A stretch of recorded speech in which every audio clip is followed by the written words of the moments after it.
इतना भी न सताओ कि भूत बनकर सताना पड़े। कभी कभी क्या, हमेशा ही ऐसा होता है मेरे साथ। जब भी इंसान के बारे में सोचता हूँ तो गुस्से से तिलमिला उठता हूँ। कभी हंसना तो कभी रोना आता है इस इंसान पर। बड़ी बड़ी बातें करने वाला इंसान, नैतिकता की दुहाई देने वाला इंसान, रामकृष्ण का पुजारी, माँ शक्ति की चरणों में लेटे रहने वाला इंसान। वाह प्रभु, तूने क्या इंसान बनाया। मुझे तो लगता है कि जब प्रभु ने सब जीवों को बना लिया होगा तो उसके बाद इंसान बनाया होगा ताकि उसकी सृजनता चरितार्थ हो सके। पर क्या उसकी सृजनता मानव के रूप में साकार हो पाई? मुझे तो लगता है कि बिल्कुल नहीं। क्योंकि जब तक इस दुनिया में इंसान नहीं आया होगा तब तक सभी जीव शांति से जी रहे होंगे, और इंसान के आते ही उनकी ही क्या, भगवान की शांति भी भंग हो गई होगी। आपको लगता होगा कि मैं कौन हूँ और क्यों इतना बकबका रहा हूँ। चलिए बता ही देता हूँ, मैं भी तो इंसान ही बनकर इस जमीन पर आई थी। बहुत सारे सपने थे मेरे, पर इंसान ने ही, अरे इंसान क्या, मेरे अपनों ने ही मेरे सारे सपनों में आग लगा दी, और लगा दी आग मुझे भी, क्योंकि वे तो इस कहावत में विश्वास करते थे कि ना रहेगा बांस ना बजेगी बांसुरी। जो मेरे नजरों में प्रभु की अनमोल कृति थी, वही उनके नजरों में विपत्ति। और वे लोग तो विपत्ति का समूल नाश करने में ही विश्वास रखते थे। यह कहानी भले आपको काल्पनिक लगे, पर यह सच्ची कहानी है। आप इस कहानी के ताने बाने पर मत जाइए। मैं तो इस कहानी की सत्यता से आप लोगों का परिचय कराना चाहती हूँ। जी हाँ, आप ठीक समझे, मैं भी इंसान ही हूँ, पर नारी हूँ। मैं चीख चीख कर अपनों से अपनों की भीख मांगती रही, पर किसी भी दरिंदे के कान पर जू तक नहीं रेंगा, और अंततः मुझे इन जालिमों से निपटने के लिए खुद ही जालिम बनना पड़ा, दरिंदगी की हद तक जाना पड़ा। मैं मानती हूँ कि मैंने जो किया वह सही नहीं था, पर क्या जो समाज ने, इंसान ने मेरे साथ किया वह सही था? मेरा जन्म आज से लगभग 70 साल पहले एक ऐसे गांव में हुआ था जो धार्मिकता, मानवता की ध्वजा को लहराने वाला माना जाता था। उस समय मेरे गांव में काली माई, बरमबाबा आदि देवताओं के साथ ही शिवजी का एक छोटा सा मंदिर भी था। घर घर में माँ तुलसी शोभायमान थीं। सूरज के अस्ताचल में जाते ही इन बिरवों के नीचे मिट्टी के छोटे छोटे कोरे दीपक जल उठते थे। ऐसे धार्मिकतापूर्ण वातावरण में मैं फली फूली। विद्यालय का मुंह तो नहीं देखी, पर घर पर ही एक कुशल शिक्षक के मार्गदर्शन में बहुत सारे विषयों का अध्ययन की। मुझे गीता और रामायण पढ़ना बहुत ही अच्छा लगता था। मुझे याद है, मैं उस समय 14 साल की रही होगी, तभी मेरे हाथ पीले कर दिए गए थे। शादी के बाद मैं नए गांव, घर परिवार में आ गई। इस नए घर का माहौल ठीक ठाक ही था। 2 सालों के बाद मैं एक बच्ची की मां बन गई। पर मैं कुछ समझ पाती इससे पहले ही वह लड़की पता नहीं कहाँ गायब हो गई, और मुझे यह बताया गया कि वह मरी हुई ही पैदा हुई थी। पर मुझे उसका रोता चेहरा आज भी याद है। मैं उस समय कुछ प्रतिकार नहीं कर पाई, क्योंकि घर गांव का माहौल ही कुछ ऐसा था कि मेरी सुनने वाला कोई नहीं था। मैं अपने मायके वालों से इस बारे में बात की, पर वे लोग भी मेरा साथ नहीं दे पाए। खैर, इस घटना को बीते लगभग 1 साल ही बीते थे कि फिर मैं एक बच्ची की मां बनी। पर हाँ रे प्रभु, इस बच्ची का मुंह भी ठीक से मैं नहीं देख पाई। पता नहीं प्रभु को क्या मंजूर था। 1 से 1 वर्ष या 14 से 15 महीनों पर मैं लगातार बच्चे जनने वाली मशीन बनी रही, पर शायद ये बच्चे समाज, घर के किसी काम के नहीं थे। एक एक करके मेरी पुत्रियां इस हृदयहीन समाज में सांस लेने के पहले ही काल के गाल में समाती गईं। मुझे याद है, लगभग 6 से 7 सालों में मुझे 5 पुत्रियां प्राप्त हुई थीं, पर कोई भी अंगने में किलकारी नहीं ले पाई थी। इनके मौत का राज मेरे लिए अबूझ पहेली था, और इस पहेली को सुलझाने वाला भी कोई नहीं था। अब तो जिस घर में मैं लक्ष्मी बनकर आई थी, उसी में अब दरिद्रा हो गई थी। एक असहाय अबला। जिसे कोई भी दुरदुरा देता था। किससे कहूं अपना दुख? खुद मेरे पति भी अब मुझे बात बात पर मारने दौड़ पड़ते थे। एक दिन की बात है, शाम का समय था और मेरे सास ससुर दोघे में बैठकर कुछ खुसुर पुसुर कर रहे थे। पास ही में मेरे पति अपलस देव भी बैठे हुए थे। उस दिन मैंने हिम्मत करके इन लोगों से कुछ कहने के लिए किवाड़ की ओट में खड़ी हुई। पर यह क्या, अभी मैं कुछ कहने की हिम्मत करूं इससे पहले ही मेरी सास ने मेरे पति से कहा कि ये कलमुही केवल कलमुही ही पैदा करेगी। यह जब तक है तेरी दूसरी शादी भी नहीं कर सकती। पर कुछ भी कर एक कुलदीपक दे ही दे मुझे। बिना कुलदीपक का मुंह देखे मैं कतई मरना नहीं चाहती। फिर अचानक मेरे पति ने कहा कि मां धीरज रख, आज ही कुछ इंतजाम कर देता हूं। मैं तो एकदम से डर गई थी क्योंकि उस समय ये मेरे अपने इंसान कम दरिंदा अधिक लग रहे थे। जिसका डर था वही हुआ। उसी रात मुझ पर मिट्टी का तेल छिड़ककर आग के हवाले कर दिया गया। मैं चाहकर भी कुछ न कर सकी, बस केवल चिखती रही, चिल्लाती रही, पर सुने कौन। अंततः मेरी यह लीला हो गई। न पुलिस आई न गांव के कुछ लोग। गांव के कुछ लोग भी यही कहते रहे कि मैं कुलटा थी। मेरे उस घर में आते ही उस घर की खुशियां छिन गई थीं। पर क्या ऐसा था, मुझे पता नहीं। मेरे माता पिता भाई बहन भी बस आंसू ही बहा पाए, कुछ कर नहीं पाए। मेरी आत्मा भटकती रही। कुछ महीनों बाद मेरे पति की दूसरी शादी भी हो गई। पर अब तो मैं पूरी तरह से इन कथित अपनों को सबक सिखाने का मन बना चुकी थी। तो अब शुरू होता है मेरा बदला। रमेसर काका और रमेसरी काकी आज बहुत परेशान नजर आ रहे थे। उनकी बहू रमकलिया पेट से थी और रह रहकर कराह उठती थी। पता नहीं क्यों जब भी उसे गर्भ रहता तो उसे पेट में अत्यधिक दर्द शुरू हो जाता। इसके पहले भी उसके 2 भ्रूण नुकसान हो चुके थे। रमेसर काका का एक ही पुत्र था, बहोरन। रमकलिया उसकी तीसरी पत्नी थी।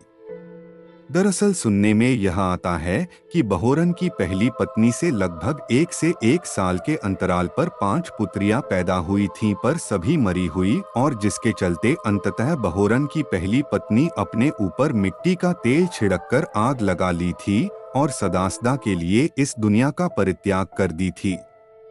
बहोरन की दूसरी बीबी से केवल 2 लड़कियां ही थी, पर पुत्र की लालसा में बहोरन के माता पिता ने बहोरन की तीसरी शादी भी कर दी थी। गांव की दाई की माने तो बहोरन की दूसरी बीबी भी जब एक बार पेट से थी और खरबिरोरा दवा आदि तथा उसके हाव भाव से ऐसा लगता था कि पेट में लड़का ही है, तो उसे भी सहनीय पीड़ा होती रहती थी और अंततः उसका वह गर्भ भी नुकसान हो गया था। तो गांव वालों को यह लगता था कि बहोरन की पत्नी को जब भी लड़का होने को होता है तो बहुत ही दर्द होता है, और जब लड़की होने को हो तो आराम से हो जाता है। अब गांव वाले इस बात को बहोरन की पहली पत्नी से जोड़कर देखते थे। गांव में धीरे धीरे यह भी बात फैलना शुरू हो गई थी कि बहोरन की पहली पत्नी से जो भी 5 लड़कियां पैदा हुई थीं, सबके सब ठीक थीं, पर बहोरन काका और उनके घर वालों की मिलीभगत से उन मासूमों को सदा के लिए मिट्टी के नीचे दफना दिया गया था, क्योंकि वे लोग लड़का और सिर्फ लड़का चाहते थे। उन्हें कुलदीपक चाहिए था और उस कुलदीपक के चक्कर में इन लोगों ने शक्ति स्वरूपा कन्याओं को कंस बनकर हत्या कर दी थी। इतना घोर अनर्थ और फिर भी कोई प्रतिकार नहीं। अब तो गांव वाले सदमे में रहते थे, क्योंकि पेट से होने पर गांव की कई बहुओं के साथ उल्टी पुल्टी घटनाएं घटना शुरू हो गई थीं। खैर, अब आपको रमेसर काका के घर में ले चलता हूं। रमेसर काका की बहू रमकलिया अंगने में पड़ी कराह रही है। पास में गांव की दाई और गांव की 2 से 4 बुजुर्ग महिलाएं बैठी हुई हैं। सब की सब उदास हैं।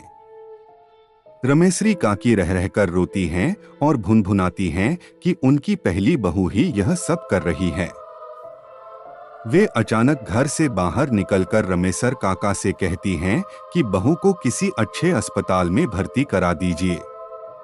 रमेसर काका सहमति में सर हिलाते हैं।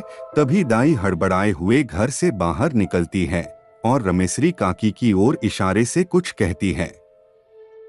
अच्छा, तो रमेसरी काकी का यह कुलदीपक भी अब इस दुनिया में आने से रह गया। एक दिन की बात है।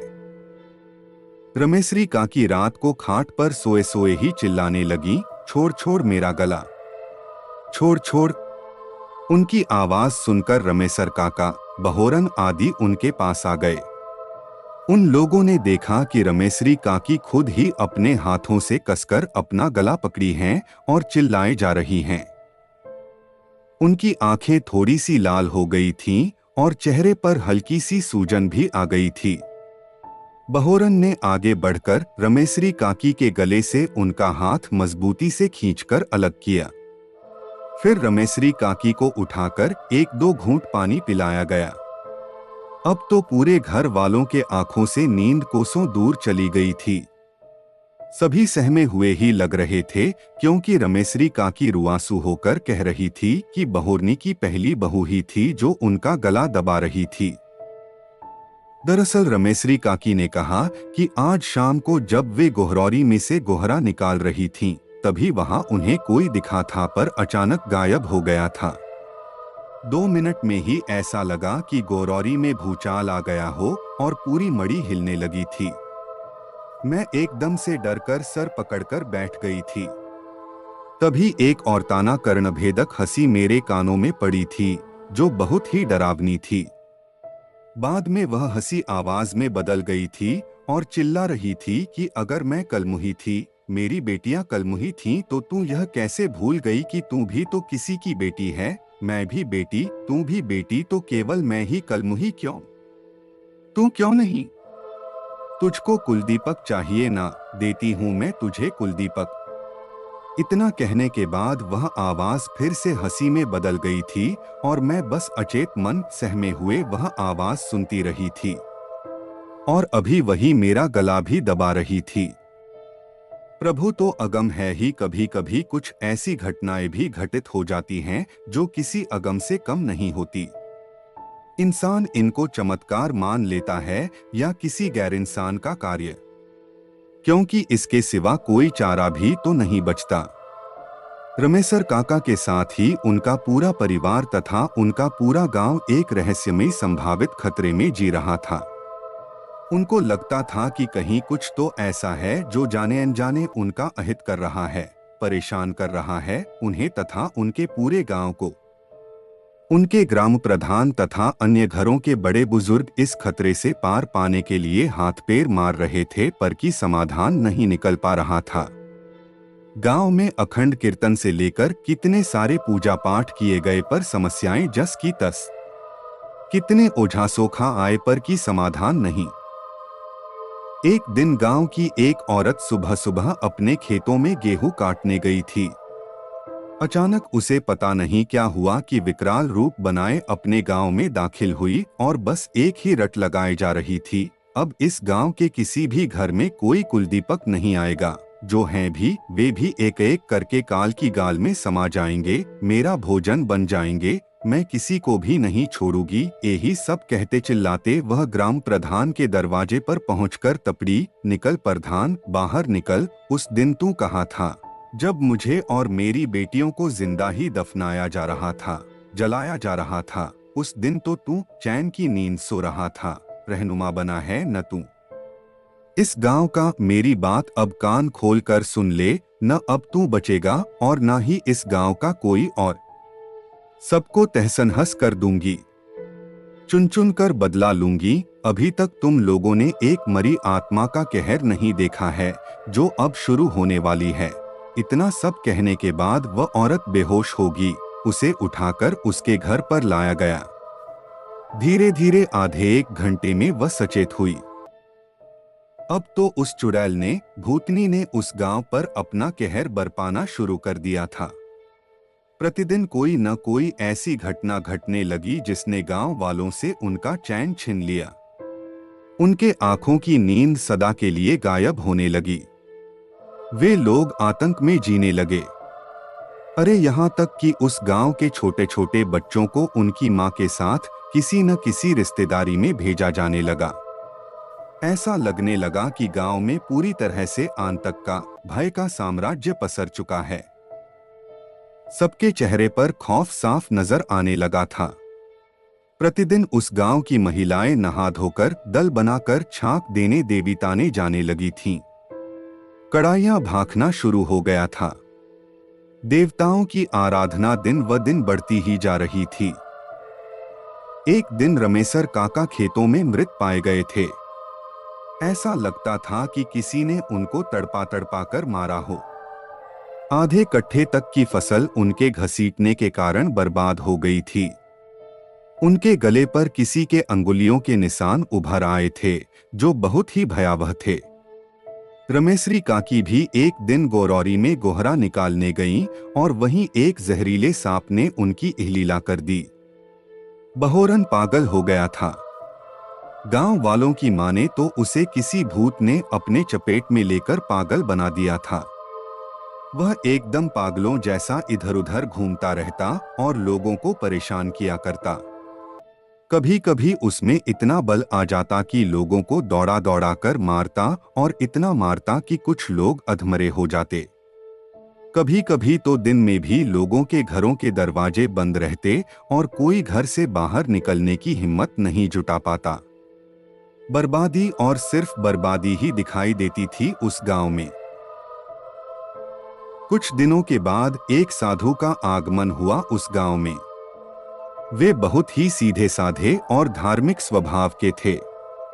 गांव वाले उनके आगे बहुत गिड़गिड़ाए और उनसे चिरौरी किए कि उन लोगों को इस आत्मा से बचा लिया जाए। साधु बाबा पहले तो स्थिति को अच्छी तरह से समझे और पूरे गांव वालों को बहुत ही फटकार लगाई। अंत में उन्होंने कुछ अनुष्ठान किया और उस मृत आत्मा को एक औरत पर बुलाया। मृत आत्मा के आते ही वह औरत आपे से बाहर हो गई और उत्पात मचाना शुरू कर दिया। फिर साधु बाबा के अनुरोध पर वह धीरे धीरे शांत हुई और रो रो कर कहने लगी कि बाबा, इन गांव वालों ने केवल मेरी ही पुत्रियों को नहीं और भी कितनी ही बेटियों को जिदें जी गांव के बाहर के बगीचे के किनारे दफन कर दिया है। मैं किसी भी कीमत पर इन लोगों को छोड़ने वाली नहीं। इस गांव में कोई नहीं बचेगा। अंत में साधु बाबा ने बहुत अनुनय विनय करके उस महिला को शांत कराया। फिर गांव वालों ने स्वप्न में भी ऐसी घिनौनी हरकत न करने की कसम खाई और साधु बाबा द्वारा एक छोटा अनुष्ठान किया गया। सभी मृतक बालाओं की शांति के मंत्रोच्चार किए गए। अभी तो वह गांव पूरी तरह से शांत है, पर अभी भी गांव में और गांव के बाहर एक अजीब सन्नाटा पसरा रहता है। गांव के बाहर निकलने पर आज भी ऐसा लगता है कि कोई महिला अपनी छोटी छोटी बेटियों के साथ रो रही है और कहीं न कहीं गांव वालों को अपनी करतूत का भान करा रही है। आज भी मायूस है वह गांव और वहां के लोग। बेटी है तो कल है, बेटी है तो जीवन है। बस दोस्तों, आज के लिए बस इतना ही।